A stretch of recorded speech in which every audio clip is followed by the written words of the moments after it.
Silence. Let court municipal market. Silence.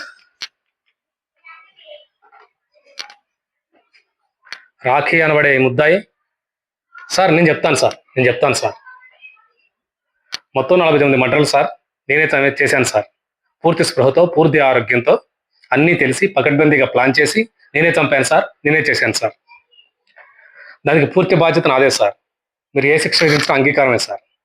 కానీ శిక్ష విధించే ముందు దయచేసి 2 నిమిషాలు మాట్లాడే ఛాన్స్ దొరుకుతుందా సార్? 2 నిమిషాలు sir, please sir. Thank you sir. Sir, ఒక 50 మందిని చంపేగానే మీడియా, ప్రభుత్వం, ప్రజలు అదేదో పెద్ద అనుభవం పడ్డట్టు అల్లకల్లోలమైపోయారే. మన జన్మలకు కారణమై మన రక్తాలు పంచుకొని మన జీవితంలో సగభాగమైన ఆడవాళ్ళ మీద ఎన్ని ఎన్ని ఎన్ని ఎన్ని ఎన్ని దారుణాలు సార్, నీచాతి నీచంగా, క్రూరాతి క్రూరంగా జరుగుతున్నాయి. ఒక్కడైనా సార్ ప్రశ్నించాడా? పట్టించుకున్నాడా? పోనీ ఆపే ప్రయత్నమైనా చేశాడా సార్? అసలేం జరుగుతుంది మన దేశంలో? మన అమ్మలు, మన అక్కలు, మన చెల్లెళ్ళు, మన కూతుళ్ళు బయటికి వెళ్తే తిరిగి వచ్చేంత వరకు ఎందుకు సార్ భయంగా బతుకుతున్నాం? బిక్కుమంటే ఎందుకు సార్ ఉంటున్నాం? అరే, వాళ్ళు ఏమైనా అడవుల్లోకో, బాంబుల మధ్యకో, ఎడారుల్లోకో వెళ్ళిపోతున్నారా? మనలాంటి మనుషుల మధ్యకే కదా సార్ వాళ్ళు వెళ్తున్నారు.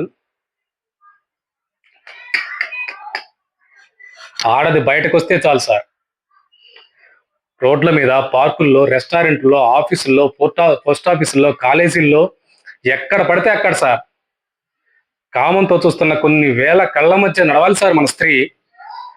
ఎవరు ఎప్పుడు ఎక్కడ ఏం చేస్తారనే భయం సార్ మనకి. అరే, స్త్రీ అంటే సెక్సేనా? దరిద్రం. పుణ్యభూమి, వేదభూమి, కర్మభూమి అని ఎన్నో పేర్లున్న మన దేశానికి కర్మ ఏంటి సార్? మాతృదేవో భవ అని మొదటి నమస్కారం స్త్రీకే పెట్టమని చెప్పిన మన భారత సంస్కృతి ప్రపంచానికి చాలా నేర్పించింది సార్. కానీ మనకే ఏమీ నేర్పలేకపోయింది.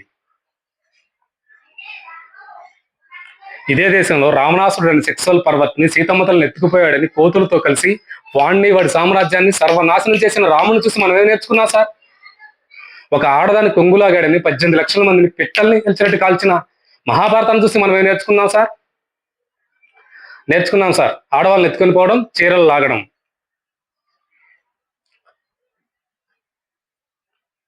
పోలీస్ స్టేషన్లు, కోర్టులు, సెక్రటేరియట్లు, ఎక్సెట్రాలు ఇవన్నీ మనం సవ్యంగా, నాగరికంగా బతకడం కోసం వేల లక్షల కోట్ల ప్రజల సొమ్ముతో మనం సవ్యంగా బతకడానికి మనం నడుపుకుంటున్న ప్రపంచంలోనే అతి పెద్దదైన డెమోక్రటిక్ సిస్టంలో ఆడదానికి సేఫ్టీ లేదు సార్. ఈ పద్ధతి మారాలి సార్. మార్పు అంటే అదేదో పైనుంచి ఊడిపడదు సార్. అది మనలోనే రావాలి సార్, మనందరిలోనూ రావాలి సార్.